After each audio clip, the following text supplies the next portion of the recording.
안녕하세요. 오늘의 데일리 뉴스레터에 오신 것을 환영합니다. 1. 토요타의 파산 리스크. 2. 현대차가 판도를 뒤집는다. 3. 미래의 배터리 기술. 한번 진실을 알아봅시다. 최근 일본 언론을 통해 충격적인 소식이 전해졌습니다. 바로 토요타 계열사 지분을 한국의 현대자동차가 완전히 인수한다는 내용의 보도였는데요. 슈칸겐다이를 통해 알려진 이 소식에 많은 이들이 충격을 받았습니다. 특히 이제까지 한국을 무시하며 자동차 분야에서 자존심을 내세우던 일본은 현대자동차의 위상과 세계 시장에서 완전히 뒤바뀐 한국과 일본의 처지에 충격을 받았다고 합니다.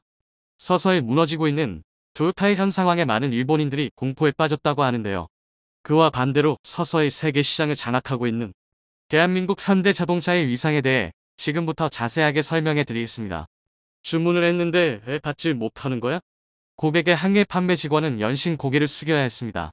예정된 시일을 한참 넘겨도 차를 인계받지 못하자 폭발한 고객은 본격적인 항의에 들어갔죠.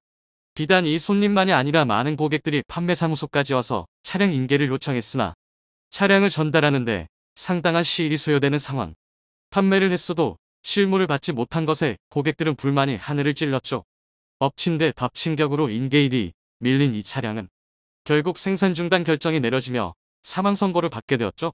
바로 토요타의 랜드크루저가 사태의 주인공입니다. 적기 생산 저트 인타임을 원칙으로 하고 있는 토요타의 수모라 할 수 있죠. 이 사건의 진상은 사실 여러 이슈들이 맞물려 발생한 재앙이었습니다. 이제까지 고객이 주문한 물건은 무슨 수를 써서라도 제때 납기하는 것을 자랑으로 삼았던 토요타는 어쩔 수 없이 모든 손해를 감수하면서 사죄를 해야 했죠. 랜드크루저 2022년 홈은 토요타에서 인기를 끌던 제품이었습니다. 출시되자마자 많은 고객들이 디자인과 성능에 반해 구매를 하는 위태로웠던 토요타를 살릴 차종이라는 평가를 받으며 화려하게 시장에 데뷔를 했죠. 그러나 외부 악재가 겹치면서 생산에 차질이 생긴 것입니다. 우크라이나 전쟁과 중국발 부품 수급 문제가 바로 그것인데요. 우크라이나 전쟁으로 토요타는 러시아 공장 가동을 중지해야 했습니다. 토요타는 결국 눈물을 머금고 모든 생산과 판매망을 철수했죠. 부지가 싼 러시아를 중심으로 서유럽과 동유럽 등 판매망을 확충해 유럽 진출을 계획했던 토요타 입장에서는 러시아 전쟁으로 인한 피해가 막대했습니다. 공장 생산이 막히면서 계속된 적자를 매일 감당해야 했죠. 게다가 일본 정부도 러시아 정부와 척을 지며 미국의 편을 들었기에 러시아는 일본 기업들을 봐줄 생각이 없었습니다. 오히려 토요타를 비롯한 자동차 업계에 대해 세금을 부과하거나 범칙금을 부과하며 일본 기업 내쫓기에 열을 올렸죠. 결국 국제관계의 희생양이 된 토요타는 아무런 변호도 못하고 손해를 그대로 감수해야 했습니다. 거기에 더해 중국에서 벌어진 부품 수급 문제도 토요타를 위기로 몰았습니다. 코로나 바이러스로 인해 토요타 공장이 위치한 상하이 인근 지역과 청두 지역 공장이 지역 봉쇄로 멈추는 바람에 토요타 자동차는 필요한 핵심 부품을 받지 못하게 되었습니다. 중국 정부는 물류 이동에 있어 완벽한 통제를 가했고 정부 시책에 저항할 수 없었던 토요타는 통제를 수용, 대부분의 손해를 떠안아야 했죠. 러시아의 경우 유럽 시장에 타격을 입은 사건이었지만 중국의 부품망 통제는 토요타 전체를 뒤흔들 정도로 큰 사건이었습니다. 주요 부품 대부분을 중국에서 수입하는 토요타였기에 지체된 만큼 납기일이 늦어질 수밖에 없었기 때문이죠.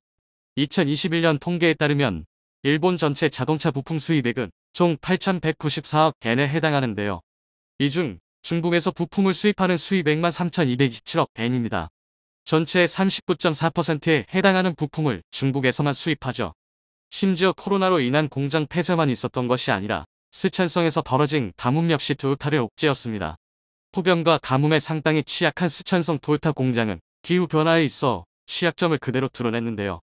결국 오랜 기간 공장 가동을 중지해야 하는 사태에 직면하면서 토요타에서 생산된 대부분의 자동차 제품은 생산 가동을 멈춰야 했고 짧게는 5년에서 길게는 10년 가까이 기다려야 하는 비극이 벌어진 것이죠.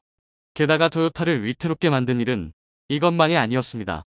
세계적인 트렌드 변화와 대규모 리콜 사태 등 토요타 내부적인 문제점도 부각되면서 토요타 신화는 흔들리기 시작했습니다. 테슬라의 전기차가 비약적인 성장을 거듭하고 있고 대부분의 차량이 전기차 시장으로 넘어가는 가운데 토요타는 기존 내연기관 시장에 집착하는 모습을 보였습니다. 전기차 시대를 대비해 미리 전기차를 만들어야 한다는 외부의 비난에도 불구하고 토요타는 자신이 잘하는 것에 집중하는 구태의연한 사고방식을 버리지 않았죠. 이는 토요타의 철학인 일소현명과도 밀접하게 나와 있습니다. 주어진 자리에서 목숨을 걸고 임한다는 뜻의 일소현명 정신을 받은 일본은 내연기관 고급화와 성능 개량에 집착했습니다. 하지만 세계 시장의 흐름은 전기차 EV로 넘어간 상황. 현대와 기아도 내연기관 위주의 차량 제조에서 플랫폼 사업과 전기차 및 하이브리드 차량 제조로 전략을 바꾸면서 체질 개선을 꾀했죠. 결과적으로 토요타의 선택은 최악에 쓰였다는 것이 드러났습니다. 작년 토요타 전체 차량 생산은 857만 대로 전기차만 생산하는 테슬라는 93만 대를 기록하며 9배 이상 차를 생산했습니다. 그러나 매출과 수익 면에서 비교하면 격차가 확 줄어드는데요. 토요타의 매출은 테슬라보다 5배, 순이익은 4배 많았습니다. 많은 차량을 판매해도 수익성 면에서 테슬라에 미치지 못한다는 것을 의미하죠. 영업이익률로 비교하면 이 수치는 확연하게 드러납니다. 테슬라의 영업이익률은 12.1%로 토요타가 10.5%를 기록한 것에 비해 1.6%포인트 차이로 앞서 있다는 것을 확인할 수 있는데요. 결국 부랴부랴 전기차 시장 확대를 위해 투자에 나서는 점유율을 뺏기지 않기 위해 토요타도 체질 개선에 나섰습니다. 전기 자동차용 배터리 생산 능력을 늘리기 위해 미국과 일본에 7조 원 가까운 비용을 투자한다고 발표도 했을 정도인데요. 전기차 개발도 서툴렀습니다. 테슬라는 물론이고 현대와 기아 등 치고 올라오는 기업들을 물리치기 위해 토요타는 자동차 제조사 노하우를 총동원해 전용 전기차 BZ4X 모델을 출시하기에 이르렀는데요. 문제는 급하게 출시한 탓에 완성도가 높지 않았다는 점입니다. 토요타웨이라는 말을 만들 정도로 제조 공정과 품질에서 절대 타협을 보이지 않았던 토요타 입장에서는 치명적인 결합이라고 할 수 있는데요. 처음에 토요타는 결합에 대해 부인하는 모습을 보이거나 토요타의 문제가 아닌 고객의 문제라고 둘러대는 행동을 보였습니다. 그러나 전기차 문제로 고객들의 원성이 높아지자 미국 언론들이 취재에 나섰고 토요타는 항복할 수밖에 없었죠. 결국 토요타는 자사 전기차 리콜을 선언하게 됩니다. 심지어 내연기관차 구매를 원하는 이들에게 $5,000의 크레딧도 지불하면서 굴욕을 겪어야 했죠. 심지어 토요타그룹 산하 상용차 업체인 히노 자동차가 엔진 배출가스 수치를 조작하는 사건도 터지면서 토요타의 안전성에 대한 재검사가 일어나는 일도 동시다발적으로 일어났죠. 내부적인 문제를 처리하지 못해 토요타는 명성에 먹칠을 하게 되었습니다. 결국 토요타는 외부의 문제와 내부의 문제로 심각한 고통을 겪으며 그룹의 쇄신을 위해 결단이 필요했습니다. 토요타 아키우 대표이사는 심각한 상황에 대책을 세워야 하는 입장에 놓였죠. 올해 2분기 실적은 토요타의 위기 상황을 그대로 드러냈습니다. 해당 기간 영업이익은 5,786억 6천만 엔으로 지난해 같은 기간 9,974억 엔에 비해 무려 42%나 등락했습니다. 반도체 및 생산 문제가 제대로 반영되지 않은 실적이기에 이후에도 비슷한 실적 하락이 예상되는 가운데 토요타는 비상대책을 위한 자금 확보가 필요했습니다. 그동안 쌓아온 자산과 계열사를 통한 자금 확보로 버틸 수 있다고 생각했지만 생각 이상으로 재해들이 겹친 것과 동시에 전기차로 체질 개선을 해야 하는 가운데 토요타 입장에서는 자본 확보가 급했습니다. 결국 최근 토요타에서 놀라운 움직임을 보였는데요. 토요타 그룹 계열사 중 하나인 부품회사 덴소의 지분 15%를 현대에 넘기겠다는 결정을 내린 것이죠. 슈칸 다이를 통해 보도되면서 큰 화제를 불러일으켰습니다. 덴소는 토요타 그룹의 핵심 부품회사로 수많은 메이커의 부품을 공급하는 곳으로 원래는 토요타 자동차 산하에 있던 기업이나 분리를 해 지금의 덴소가 되었는데요. 토요타는 15%의 지분을 행사하고 있었으나 이를 모두 청산하고 현대자동차에 이를 넘기는 것으로 급한 자금을 마련하겠다고 결정한 것이었죠. 슈칸 켄다이에 따르면 현대 입장에서도 덴소의 지분을 매입 세계적인 부품회사의 영향력을 행사할 수 있게 되면서 양 사는 모두 흡족할 만한 결과를 얻었다고 하는데요. 그러나 일본이라는 국가 차원에서 이는 충격적인 사건이었습니다. 그동안 무시했던 한국 기업이 일본 기업의 지분을 가져가면서 한국과 일본의 처지가 역전된 것을 보여주는 사례였기 때문이죠. 일본 네티즌들은 이 소식에 충격이라는 반응을 보이며 역전된 처지에 당황한 기색을 감추지 못했다고 하는데요. 이제는 상황이 역전된 한국과 일본.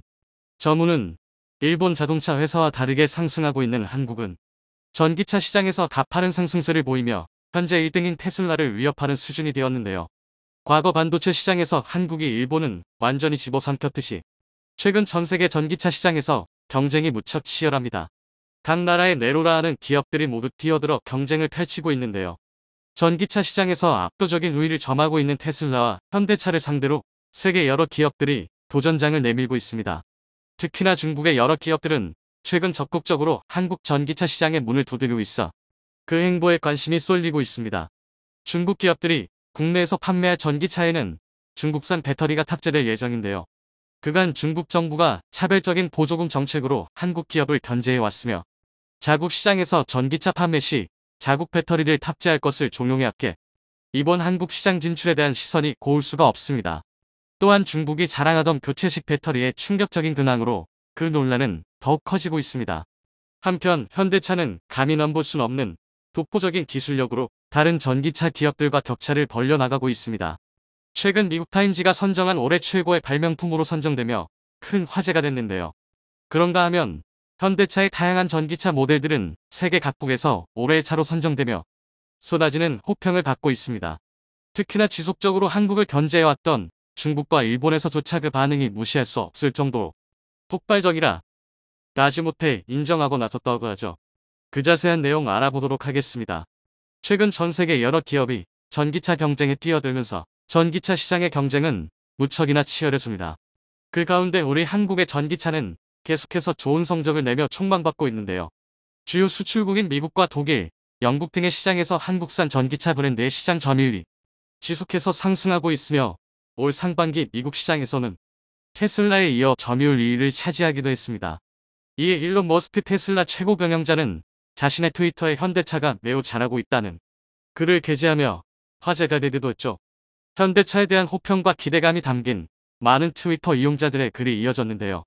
한국의 전기차는 전 세계인들의 많은 관심을 받으며 전기차 시장에서 독보적인 입지를 구축해가고 있습니다. 그 와중에 중국의 여러 기업들은 최근 적극적으로 한국 전기차 시장에 문을 두드며 도전장을 내밀고 있는데요. 바이디, 볼보, 폴스타 등을 거느리고 있는 지리차 그룹이 가장 적극적인 행보를 보이고 있습니다. 르노 코리아와 공동으로 전기차 개발에 나섰으며 독자적인 판매망 구축도 준비 중이라고 하죠. 관련 업계에 따르면 바이디 역시 한국 법인 규모를 확장하고 있다고 합니다. 바이디 한국 법인은 2016년 설립된 뒤 중국에서 생산된 전기버스 수출을 위한 판매사무소 개념으로 운영되어 왔는데요. 최근 사무실을 이전하고 대대적인 채용에 나서는 동시에 6개 전기차 상표 출원도 완료하며 버스뿐만 아니라 승용차까지 이르는 전기차 판매 라인업을 강화하려는 움직임을 보이고 있습니다. 또한 바이디는 쌍용 자동차와 파트너십을 맺고 전기차 전용 플랫폼 개발도 진행 중입니다. 한편 이들이 국내에서 판매할 전기차에는 중국산 배터리가 탑재될 예정으로 곳곳에서 걱정, 어린 목소리가 나오고 있습니다. 바이디는 글로벌 배터리 시장 점유율 3위를 차지하고 있는 기업인데요. 바이디는 자사 배터리를 탑재한 전기차 판매를 바탕으로 시장 지배력을 높여가는 기업으로 지리차 역시 중국 배터리 기업으로부터 배터리를 공급받을 가능성이 큽니다. 그동안 한국 배터리에 대해 노골적인 차별 정책을 펼쳤던 중국이기에 이번 그들의 행보에 불편한 감정이 터져 나오고 있는 것인데요. 중국은 북미, 유럽 등과 더불어 글로벌 3대 전기차, 배터리 시장으로 꼽히기에 LG 에너지 솔루션, 삼성 SDI, SK온 등 국내 주요 기업들은 이미 중국 현지에 생산 설비 구축을 완료했으며 지속적인 증설을 추진해오고 있습니다. 그러나 안타깝게도 2015년 전후부터 꾸준하게 투자를 이어오고 있지만 몇몇 공장을 제외하면 수익성 확보에 실패한 상태라고 합니다. 중국 정부가 차별적인 보조금 정책으로 한국 기업을 견제한 데요. 자국 시장에서 전기차 판매를 희망하는 기업들에게 자국 배터리를 탑재할 것을 종용해왔기 때문이죠. 키틀, 바이디 등의 자국 기업을 육성하기 위해 한국 기업을 견제한 것인데요. 중국은 내연차 중심의 완성차 시장에서 기술 격차를 좁히는 데 실패한 이후 전동화 시장에서 주도권을 선점하기 위해 몰두해왔습니다. 배터리 사업 육성도 그때부터 본격화됐죠. 그 영향으로 최근 중국 전기차는 유럽, 동남아시아 등으로 활발히 진출하고 있으며 중국 외의 시장에서도 중국 배터리를 탑재하는 완성차 회사들이 늘어나고 있습니다. 그렇기에 그동안 한국 완성차 시장 진출에 번번이 고배를 마셨던 중국이지만 이번 전기차 시장 진출에서는 다른 모습을 보일 수도 있다는 관측이 나오고 있는데요. 이에 한 국내 배터리 업계 관계자는 중국에서 판매되는 전기차의 한국산 배터리 탑재 문제가 여전히 해결되지 못한 상태에서 중국산 배터리를 장착한 전기차가 우리 도로를 누비게 된 상황을 어떻게 곱게 바라볼 수 있겠느냐며 기울어진 운동장을 바로잡기 위해 정부의 관심과 노력이 필요하다고 소리를 높였습니다.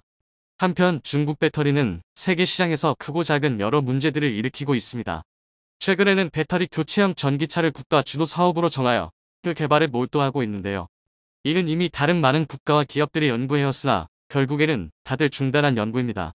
전기차 배터리는 표준화가 안 되어 있기 때문에 차마다 들어가는 배터리 팩이 다르고 용량 역시 다 다릅니다. 배터리를 규격화하려면 수많은 차종의 구조를 다 바꿔야 하는데 이는 사실 실현 가능성이 희박하죠. 또한 추후 배터리 기술이 좋아져서 배터리 충전에 걸리는 시간이 줄어들면 막대한 자금을 투자해 지은 배터리 교환소들 역시 무용지물이 됩니다.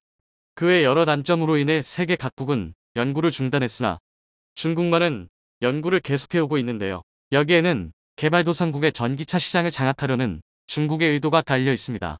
개발도상국은 전력 공급이 불안정한 나라가 많기에 운전자가 직접 전기차를 충전하는 데에 큰 어려움이 있습니다. 그렇기에 중국은 배터리 교체형 전기차를 초기에 보급해 선점하게 되면 결국 이들 나라의 전기차 시장을 중국이 독점할 수 있다고 생각하는 것이죠. 이렇게 규모의 경제로 밀어붙이는 중국의 태도에 전 세계인들은 눈살을 찌푸릴 수밖에 없습니다. 반면 현대차는 여러 걱정 어린 관측들을 일축하며 그 독보적인 기술력으로 다른 전기차 기업들과 기술 격차를 벌려나가고 있습니다. 최근 현대차 그룹의 전기차에 탑재된 기술이 미국 시사주 간지 타임이 선정한 올해 최고의 발명품 중 하나가 된 것인데요. 해당 기술은 외부 전력 공급 기술인 V2L로 타임지가 선정한 특별 언급상을 받았습니다. 타임지는 매년 혁신적인 제품과 서비스를 선정해 발표하고 있죠. 올해는 접근성, 인공지능, 의료 디자인, 엔터테인먼트, 로보틱스 등 26개 부문에서 혁신적인 제품 200종을 선정했는데요. 혁신 제품 외에 올해 시장에서 눈길을 끈 제품과 서비스 특별 언급상을 수여하고 있으며 현대차의 V2L 기술이 그 대상이 된 것입니다. V2L은 전기차가 외부 전자제품에 교류 전력을 공급할 수 있도록 하는 기술인데요. 해당 기술로 전기차의 전력을 활용해 차량 내부 또는 야외에서 노트북과 같은 전자기기를 자유롭게 이용할 수 있습니다. 그로 인해 자동차의 활용성을 높이고 자동차를 통한 경험을 한 차원 높였다는 점에서 업계로부터 높은 평가를 받고 있죠. 특히나 72.6kWh 용량의 배터리가 적용된 아이오닉 5의 경우 4인 가족 기준 가구가 약 5일 동안 사용하는 전력량의 60kWh도 충분히 공급할 수 있는데요. 최근 영국에서는 아이오닉 5의 V2의 기능을 활용해 세계 최초로 전기차 동력만으로 운영되는 간이 호텔 현대를 운영하기도 했습니다. 아이오닉 5는 최대 3.6kW의 전력을 제공해 일상생활을 하는데 필요한 모든 전기를 화재 등 별다른 걱정 없이 이용할 수 있습니다. 한적한 시골 마을에 마련된 호텔 현대는 숙박시설인 캐빈, 커피를 마시거나 음식을 먹는 바와 식당, 영화를 관람하고 주변 경치를 즐길 수 있는 영화관 등으로 이루어졌는데요. 아이오닉 5는 각 구역마다 한 대 10대치대, 총 3대가 호텔 운영을 전담했습니다. 전기차 3대만으로 호텔 시설을 운영했다는 놀라운 사실에 전 세계에서 칭찬이 이어졌습니다. 이렇게 뛰어난 V2의 기술이 적용된 현대차 그룹의 전기차들은 세계 각국에서 뜨거운 관심을 받고 있는데요. 얼마 전 아이오닉 5가 미국 자동차 전문지인 모터트렌드 2023년 올해의 SUV로 선정되는가 하면 EV6은 유럽 올해의 차를 수상하기도 했죠. 세계 각국에서 쏟아지는 호평에 지속적으로 한국을 견제해왔던 중국과 일본에서조차 마지못해 인정하고 나섰다고 합니다. 일본에서 아이오닉 5의 인기가 높아지며 계속해서 그 판매량이 증가하고 있는데요. 최근 일본 올해의 차 최종 후보에 오르며 그 인기를 증명했습니다. 아이오닉 5를 포함한 10개 모델이 최종 후보에 올랐는데 테슬라 모델 Y와 벤츠, 아우디는 물론 토요타의 전기차 역시 최종 후보에 오르지 못하며 많은 이들을 충격에 빠뜨렸습니다. 최종 후보들은 시승평가를 거쳐 다음 달 중 최종적으로 한 개 모델이 일본 올해의 차로 선정될 예정인데요. 아이오닉 5의 심상치 않은 인기에 좋은 소식이 기대되고 있습니다. 한편 현대차는 한국차에 대해 인색됐던 중국에서조차 이례적으로 칭찬을 받았는데요. 최근 중국 언론은 중국 전기차 시장에서 데뷔한 아이오닉 6에 중국산 자동차보다 아이오닉 6이 메리트 있다며 충전 시스템 측면에서도 테슬라와 비교해 우위에 있다. 테슬라를 가장 위협하는 자동차라고 호평했습니다. 그 뛰어난 기술력으로 전 세계 시장에서 인정받고 있는 한국 전기차의 모습이 너무도 기분 좋은데요. 지금까지 한국이 독주하고 있던 액화 천연가스 LNG 운반선 시장에 중국이 도전장을 내밀었습니다. 그런데 중국의 이런 도전 뒤에는 프랑스와 일본의 적극적인 지원이 있는 것으로 알려졌습니다. 프랑스는 현재 자신들이 독점하고 있는 멤브레인 방식의 화물창 원천 기술을 지키기 위해서 일본은 한국에게 빼앗긴 조선업을 되찾겠다는 목표를 내세웠습니다. 미중 갈등 속에서 미국은 중국에 대한 첨단 기술 판매를 전반적으로 금지하고 있는데 이례적으로 프랑스는 자신들이 독점하고 있는 기술을 중국에 판매한 것입니다. 지금까지 한국 기업들은 LNG 운반선을 한 척 만들 때마다 100억 원에 가까운 돈을 프랑스 기업에 줘야만 했고 프랑스는 많아서 돈을 손쉽게 버는 형국이었습니다. 그런데 한국 기업들이 연일 신기술 개발에 나서면서 프랑스의 독점적 지위가 흔들리자 중국과 손을 잡고 한국 조선업을 견제하겠다고 나선 것입니다. 이처럼 역대급 호황을 맞이하고 있는 한국 조선업의 또 다른 암초가 등장한 상황입니다. 멤브레인 방식의 LNG 화물창 원천 기술을 보유한 프랑스의 GTT가 중국 조선해운업계 주요 대기업 집단의 멤브레인 화물창 라이선스 면허를 한 달 간격으로 2차례나 발급했습니다. 이로 인해 중국은 한국 조선업계가 주도하던 LNG 운반선 시장에 도전장을 내밀 수 있게 됐습니다. 11일 조선업계에 따르면 GTT는 전날 중국 자오샹지 그룹 산하 맥장수 조선소와 LNG 선박 건조를 위한 기술 지원 및 라이선스 계약을 체결했습니다. 맥장수는 L&T의 에이박스 화물창 시스템을 사용하는 45,000 입방리터급 LNG 운반선 건조 경험이 있으며 이번 계약으로 GTT 멤브레인 기술 기반의 대형 LNG 운반선도 건조할 수 있게 됐습니다. 멤브레인막 방식은 LNG 화물창을 선체 모양과 같게 만드는 기술로 과거 안정성 때문에 선호됐던 구모양의 모스 타입 방식의 화물창에 비해 많은 양의 LNG 화물을 적재할 수 있는 장점을 갖고 있습니다. 그러나 모스 타입 화물창에 비해 바다의 물결을 따라 출렁이며 탱크를 때리는 수만 톤트의 초저온 액체 화물이 만들어내는 충격을 견뎌야 해서 더 어려운 기술이라고 볼 수 있습니다. GTT로부터 멤브레인 화물창 라이언스를 받아낸 맥장수는 유럽의 한 선주와 최대 내척의 LNG 운반선 건조를 위한 협상을 진행 중인 것으로 알려졌습니다. GTT는 LNG 운반선 시황이 좋아진 지난해부터 중국 내 대형 조선소들에게 적극적으로 멤브레인형 LNG 운반선 라이선스를 발급하고 있습니다. 지난달 8일에는 중국 최대 조선소인 양쯔 장조선과 LNG 화물창 건조를 위한 기술 지원 및 라이선스 계약을 체결했습니다. 이에 앞서 GTT는 후궁 중화조선, 다렌조선, 장난조선을 거느린 중국 국영, 중국 선박공업 그룹 CSC, 난퉁중원 가와사키 선박공정을 보유한 중국 원양문 스코스코 그룹 등 주요 국영그룹과도 기술 지원 및 라이선스 계약을 맺혔습니다. 양쯔 장조선과 난둥 선박공정은 중국과 일본이 현재 조선업을 장악하고 있는 한국을 견제하겠다는 목표를 가지고 협력관계를 이어가는 회사들입니다. 먼저 양쯔 장조선은 2019년 5월 일본 미쓰이 물산, 미쓰이 ES와 함께 합작 조선소 장수 양쯔 미쓰이 조선을 설립했습니다. 양쯔 장조선의 가격 경쟁력과 미쓰이의 품질관리, 판매 능력으로 시너지를 낸다는 구상을 내세웠습니다. 장수 양쯔 미쓰이 조선은 중형 벌크선 시장 중심으로 활약 중인데 이 회사는 LNG 운반선을 포함한 고부가 가치 친환경 선박 외 각종 상선도 향후 건조 목표로 삼고 있습니다. 일본 가와사키 중공업과 중국 최대이자 글로벌 4위 해운사 코스코의 합작사 난둥 선박공정은 이미 지난 2005년에 LNG 운반선 제조 핵심 기술인 넘버 96타입 멤브레인 탱크 제작 라이센스를 프랑스 GTT사로부터 얻었습니다. 난둥 선박공정은 적재량을 명기하지 않은 LNG 운반선 이미지를 자사 제품 소개 사이트에 올려놓고 영업활동을 벌이고 있습니다. 가와사키 중공업과 코스코는 1995년 출범한 난둥 선박공정의 성공 경험을 바탕으로 2007년 다른해 추가 합작 조선소를 만들어 운영 중입니다. 5G 산업에서 화웨이를 퇴출시킨 것을 시작으로 미국은 중국의 첨단 기술 판매를 하나씩 금지하고 있습니다. 현재는 반도체에 역량을 집중하고 있지만 이후에는 또 다른 기술의 판매를 막을 것으로 예상할 수 있습니다. 러시아의 우크라이나 침공 이후 유럽은 에너지 부족 사태를 겪고 있고 그 해법으로 미국이나 카타르 등에서 LNG 수입을 늘리겠다고 선언한 상황입니다.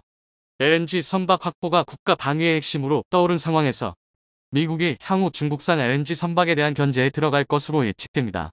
특히 중국은 러시아를 적극 지원하고 있으며 러시아에서 LNG를 수입해 유럽에 되파는 등 막대한 이득을 거두고 있습니다. 그런데 프랑스는 이런 상황 속에서 중국의 LNG 운반선의 핵심 기술을 허가해준 상황인 것입니다. 현재 중국 조선소들은 수익성이 좋은 LNG 해상 공동만 시장을 노리고 있습니다. 특히 수요가 급증하고 공급은 부족한 LNG 운반선과 부유식 LNG 터미널 시장에 진출하겠다는 의지를 키우고 있는데 모두 한국이 장악하고 있는 시장입니다. 자오샹지구 관계자는 GTT와 라이선스 계약을 체결하면서 대형 LNG 운반선, 부유식 저장 재기와 설비 부스로 부유식 액화 설비 FLNG 등에 대한 건조 경험을 쌓겠다며 GTT와 그룹 내 다른 조선소와의 협력도 오프라고 말했습니다. 그간 한국 대형 두선사는 LNG 운반선 및 부유식 터미널 시장을 독식해왔으나 경쟁이 치열해질 전망입니다. GTT가 중국 조선사에 적극적으로 라이선스를 발급하는 배경에는 독자 화물창 기술 개발을 이어가고 있는 한국 두선업계에 대한 견제 성격이 있습니다. GTT의 멤브레인 화물창 기술을 바탕으로 한 LNG선을 만들 수 있는 조선사가 늘어날 경우에 GTT가 한국 조선사들과의 협상에서 우위에 설 수 있기 때문입니다. 최근 4년간 화물창 기술 로열티로 한국 기업들이 프랑스에 지급한 금액은 약 3조 9,405억 원에 달하는 것으로 알려져 있습니다. GTT 입장에서 한국은 그야말로 가만히만 있어도 돈이 떨어지는 황금말을 낳는 거의나 마찬가지인데 한국은 계속해서 GTT의 기술에서 벗어나려는 움직임을 보이고 있습니다.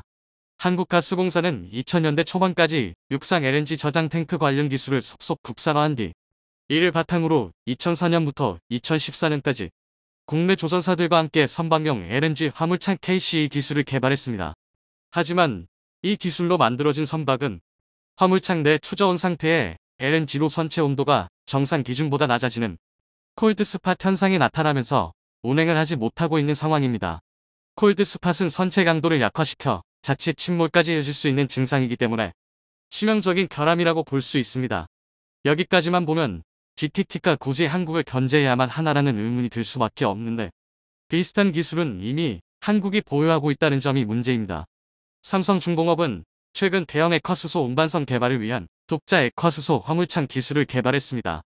삼성중공업은 영국 선급 로이드로이드부터 조선업계 최초로 멤브레인형 액화수소 저장 탱크 16만 입방미터 액화수소 운반선 개념 설계에 대한 기본 인증 AAP를 획득한 상황입니다. 선급은 새로운 기술에 대한 안정성, 정확성 등을 체크하는 업체로 삼성중공업이 개발한 신기술은 이미 안정성 측면에서 검증을 마쳤다고 볼 수 있습니다. 삼성중공업은 업계에서 가장 먼저 멤브레인형 액화수소 화물창을 순수 독자 기술로 개발해 앞으로 수소 운반선 대형화 개발 경쟁에서 주도권을 거머쥘 계획입니다. 특히 액화수소 화물창 독자 기술 선점은 LNG 운반선과 다르게 해외 업체 기술 의존도에서 벗어날 수 있는 계기가 될 것으로 예상됩니다. 여기에 삼성중공업은 전 세계의 네척뿐인 해상 플랜트, 해상 부유식 액화 설비 FLNG를 연달아 건조하면서 LNG 관련 기술도 충분히 확보했다는 이야기가 나옵니다. FLNG는 해상에서 천연가스를 채굴, 정제하고 이를 액화 천연가스 LNG로 만들어 저장 및 타협하는 해상 설비입니다. 과거 해상가스전 개발은 해저에서 천연가스를 뽑아 올려 파이프라인으로 육상에 이동해 정제 및 액화한 뒤 저장 탱크에 보관하다가 LNG 운반선으로 운송하는 방식이었습니다. 반면 FLNG는 천연가스의 정제, 생산, 액화, 저장, 타협 등 모든 과정을 해상에서 원스톱으로 처리할 수 있습니다. FLNG는 따라서 해저에 별도의 파이프라인을 설치하지 않아도 되고 평균 2조 원에 달하는 육상 액화, 저장 설비도 필요 없습니다. 이 같은 장점 덕에 육지에서 멀리 떨어진 심해 가스전 개발에는 FLNG가 필수 설비로 손꼽힙니다. 삼성중공업은 FLNG의 가능성을 내다보고 2006년 9월부터 4년여간 약 100억 원을 투자해 기술 확보에 나섰습니다. 그런데 FLNG에 도입된 기술이 LNG 운반선에 사용되는 기술과 매우 유사합니다. FLNG는 바다 위에 떠있는 설비인 만큼 가혹한 해상 상태에서도 움직임을 최소화해야 합니다. 삼성중공업은 대덕 선박해양 연구센터의 시험 수조에서 모형선 테스트를 통해서 해상 거동업체 FLNG 선형을 자체 개발했습니다. 그리고 이 FLNG에는 LNG를 해상에서 안전하게 보관할 수 있는 화물창이 있습니다. 삼성중공업은 LNG 출렁임에 의한 화물창 내부 손상을 해결할 수 있는 기술과 LNG를 섭씨 영하 163도의 극저온 상태로 유지할 수 있는 시스템을 자체 개발했습니다. 대형 스테인리스 스틸 탱크 생산 기술도 확보했고 물결치는 바다 위에서 LNG를 안전하게 이송하기 위한 선박한 계류와 LNG 이송 기술도 개발했습니다. 여기서 조금만 기술 개선이 이뤄지면 GTT의 기술을 사용하지 않더라도 한국 기술만으로 LNG 운반선을 만들 수 있는 것입니다. 다만 글로벌 선사들 사이에서 GTT가 아닌 한국형 화물창을 사용하면 선박 인수를 거부하는 움직임이 확인되고 있어 한국이 GTT의 영향력을 벗어나기까지는 꽤 오랜 시간이 필요할 것으로 보입니다. 하지만 한국의 기술 독립은 머지않은 시점에 이뤄질 전망이며 한국이 조선업을 모두 장악하는 것을 막기 위해 프랑스와 일본, 중국이 손을 잡고 한국을 견제하는 모습이 확인되는 상황입니다.